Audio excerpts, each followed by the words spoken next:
Hi, my name is Shayna Conde, and welcome to the series of the Astrology Basics. Basically, the 101 of everything you need to know about astrology to have a better understanding of your chart. So today we're going to be talking about the moon. First, the moon and the sun are the two main luminaries in your chart, and the moon is ruled by Cancer. If you've ever had somebody ask you, hey, what's your big three? That includes your sun, your moon, and your rising. Now, we'll get into the rising at another point because I want to get through all of the luminaries and planets first, but we're talking about the moon today. Now, what can your moon sign tell you about in your chart? Your moon is your emotions. It's the water within you. It can also tell you about your relationship with your mother, but mostly it is your emotional experience of yourself, how you process emotions, how you feel emotions, and also the side of you that opens up when you are the most comfortable. So if you've ever heard that phrase that your inner voice is the voice of your mother and how she spoke to you as a child, we're talking about the moon sign. Now, your moon sign is very personal to you. Sometimes the moon can change 4, 5, 6 times in 1 week. So you could have somebody that's born one day apart from you and have a completely different moon sign than you. That's how personal it is. Here are a couple of examples of how your moon sign can show up in your life. And I'll start with myself. So I am a Leo moon. That means that when I am my most comfortable, I tend to show more Leo-like qualities.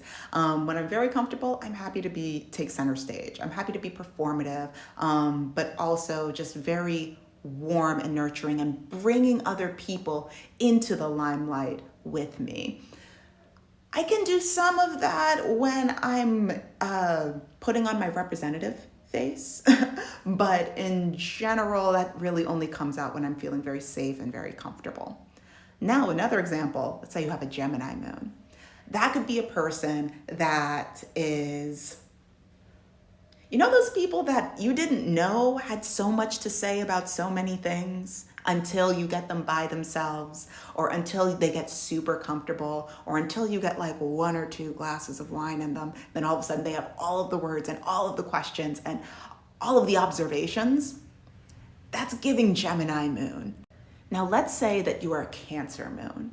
And once again, as we said, Cancer rules the moon. The moon rules Cancer. There we go. So if the moon is in its home sign, that could be somebody that is so deeply in touch with their emotions. These kinds of people have big feelings and it comes out quickly and without, when you think about emotional constipation, Cancer moons don't have that issue, generally, unless there are other things that are kind of conflicting against the moon in the chart. Generally, they feel and they emote, they embody the ebb and flow of water emotionally. Now, the house that your moon is in and the aspects that your moon has to other planets can give you more information about the qualities that the moon has and the power and importance that your moon has into your life, but that would involve a much bigger reading. If you would like me to look at your chart, there's information about that below. There was something else I wanted to say. I can't remember what it was, but if you have any questions, comments, concerns, or if you want to share what your moon sign is, feel free to comment that below. I find that a lot of people that have the same moon sign as me, I bond with very, very quickly. I didn't know for a very long time that my oldest friend, we've been friends for 22 years, we have the same moon sign. So you'd be amazed how many patterns and synchronicities show up the more that you learn about astrology. So once again, feel free to like, share, and subscribe, and I will see you next time. Bye.